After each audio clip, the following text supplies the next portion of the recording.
Good morning, everybody. Welcome to Morning Coffees with James. I'm James, and this show you're watching on Instagram, Facebook, YouTube, all the platforms out there before I did get deplatformed because I speak out, is my morning coffee show.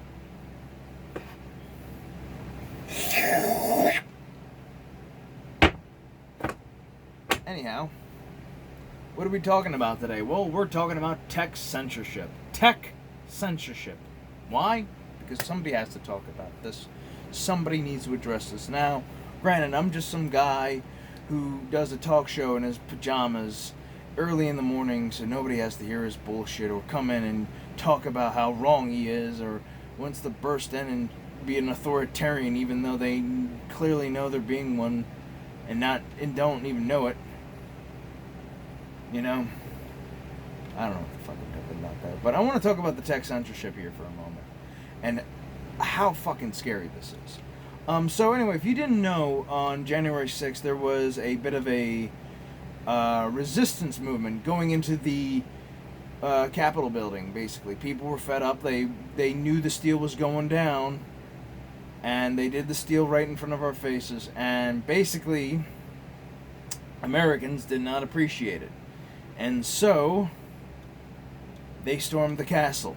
I'm going to call it the Capitol, but they stormed the castle. And, yeah, it made Trump look bad. It made a lot of people look bad. And I'm sorry for the people who got arrested. You're in my prayers. You did nothing wrong in my eyes. So, yeah. So if the FBI is watching this, just remember that you're Hoover, as John Donovan would say, you are Hoover's fairy boys. And to the CIA... go start another just start another false flag operation so we can get into another goddamn war. Because that's what you're good for. But you know me, I'm triggered.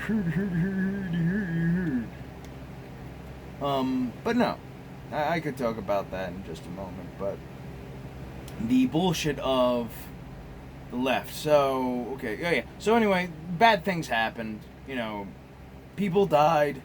You know, not a lot of windows and doors were broken and a podium was stolen. And apparently, and I know I'm digressing here, but apparently there was Antifa members causing more problems there. And lo and behold, it was absolutely right. There were Antifa members sneaking in there to cause problems and mayhem. I am not surprised by that because Antifa does that a lot. They have done that. I mean, they hijacked the Black Lives Matter movement.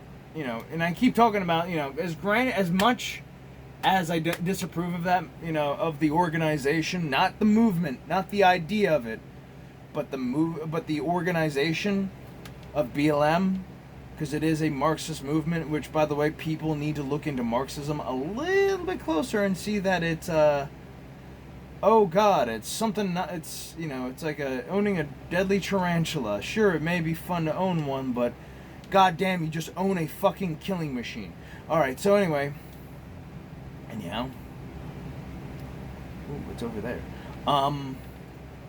So anyway,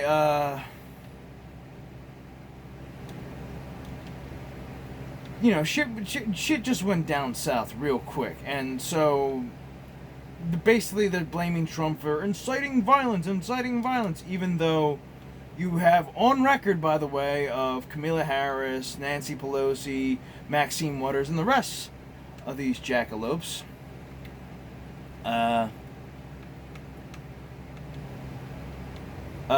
promoting violence and saying that, oh, Antifa, you know, they're speaking out. They did nothing wrong here. And it's like, you know, when they burned down half of Philadelphia and they burned down half of fucking every Democratic city, which is true, they did burn down half of every Democratic city out there. Oh, but that's a peaceful protest. And once you get BLM and all that, I mean, once, you know, actual patriots did shit and actually went to the source of the problem, the commies came out of the woodwork. It basically exposed who you really are, people. You leftist communist bastards. And don't get me started with your fucking left fist thing that everybody has. It's a left fist. Why is it a left fist? Because that's what the communists use. I'm sorry, but you were supporting a communist movement, and sorry to say, but you all have been duped by the communist idea. and socialism is communism. But I digress here. So anyway.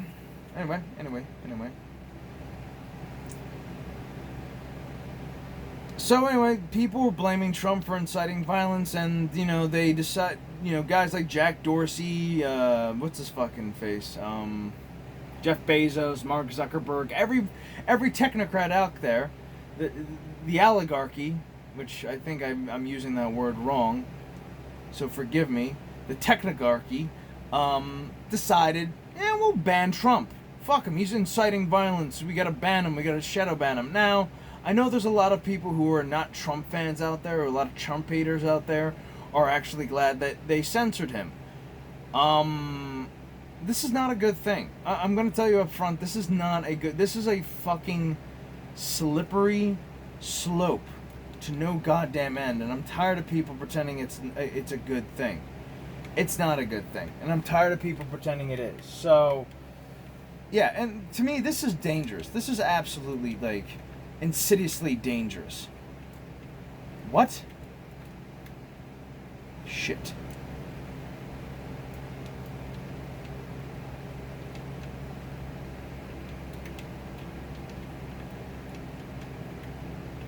Alright, I'm playing Mafia 3 here for the moment, so forgive me if I'm just going off the rails here. Shit. Okay, so they basically just, depersoned them.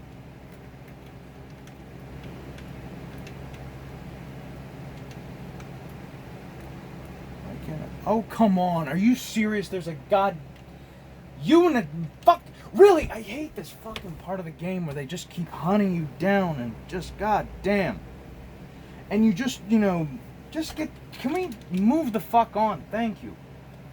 I hate when video games just, take their fucking la-di-da time to, take control, literally take control away from you.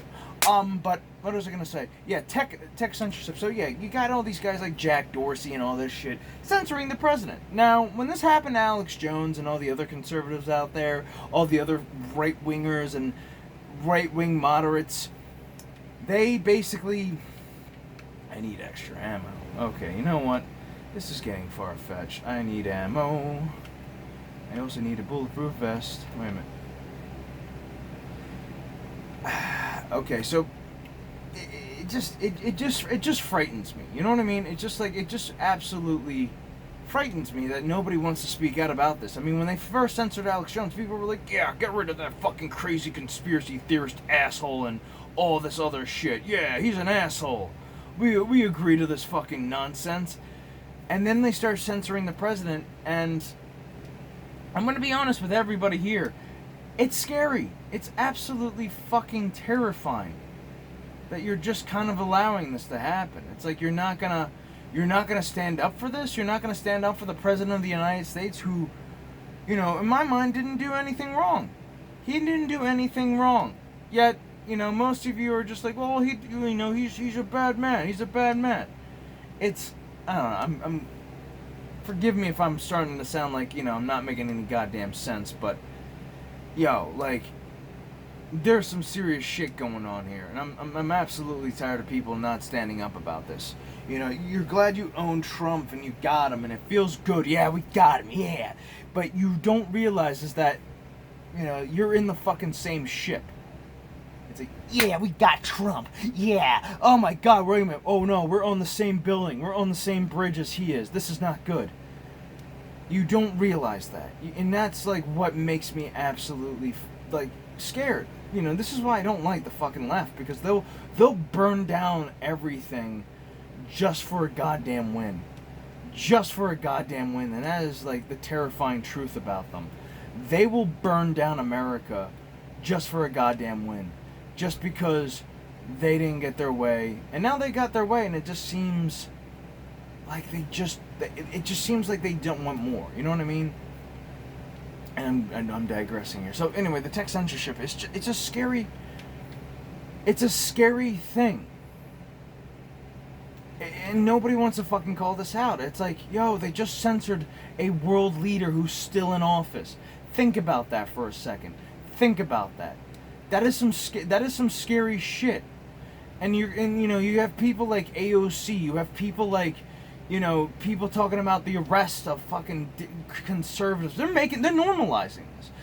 You're talking about, everybody was so scared that we're going to become 1930s Germany. We're going to become 1930s Germany. You kept screaming and crying about that constantly, that we're turning into a Nazi state. And yet here we are turning into a Nazi state. And guess who the victim is? Guess who the fucking people who are going to be locked up in cages are? Conservatives. Or people who speak out against this. But yet most of you other fucking people who want to be popular, who want to hang out with the cool kids, you chant BLM and chant your fucking leftist organization nonsense, your fucking commie bullshit. You're okay with it. You're fucking okay with it. And I know people are going to argue with me, but don't talk to me. Seriously, don't fucking talk to me. Because you're a fucking traitor in my eyes. You voted for Biden because, in fact, you voted for Biden because you wanted Kamala Harris in office without fucking actually promoting a black fucking candidate. An actual 100%, black candidate. Are you ready to fucking fight me? There. You're getting knocked out. You too. Alright. I'm so fucking tired of this game. This game kind of frustrates me to no end. So, alright, I'm digressing here and I only have a few minutes left, but it scares me. It absolutely fucking terrifies me to no goddamn end. Oh, by the way, we're just gonna give up our rights, and we're gonna fucking alienate half the fucking country because we are scared. It's like, I'm gonna be honest with you, it's something I'm just tired of dealing with, constantly with these people. Like, you want to censor people for fucking saying things that are against the grain, yet, you're okay with that. When you're okay with violence when it's your guys doing it for the just cause, but when somebody else does it, it's terrorism. Fuck you. Fuck you. And I don't support terrorism in either way. But you're pushing people to these extremes and you don't fucking see the joke. You don't see the goddamn joke in front of you. You don't see the fucking danger that's in front of you. Once they censor all the people that you don't like, they're gonna come after you. There's gonna be a point when they're gonna censor your fucking ass. And I'll tell you this much, because I have to speak quietly because I live in a house with a authoritarian who thinks her shit doesn't stink. So yeah, it's a scary time we're living in, and they're gonna come after you when there's something you don't like that you want to speak out, and here's what's gonna happen. You can't say shit because honestly, at the end of the day, even if you disagree with it, they're still gonna censor your ass. They're still gonna censor your ass. It doesn't matter if you're Democrat or conservative or, wait a minute, I thought Jack Dorsey was on my side. They're never on your side. They want to control your ass, what you eat, what you say. These are people who, looked at the communist plan and said, fuck it, we can do this too. Why do you think, none of these people are on our side. None of them. I know I sound like a broken record, but I already did a video about this. I already tried one attempt at it. And you know what? It just makes me laugh. It just makes me laugh to no goddamn end just to see this nightmare being played out. And it is. And I'm not upset. I'm not triggered. I'm not crying that my candidate didn't win. I'm crying because America lost. And, to reference Mark Hamill here, we're not entering the Return of the Jedi. We are entering either Revenge of the Sith or... Actually, we're entering The Empire Strikes Back, because that's what it really is. The Empire has struck back. And I'm going to be honest with you. We are going to enter a dark period now. We could have peace, and all this shit. But I'll talk about that in another video, so peace out.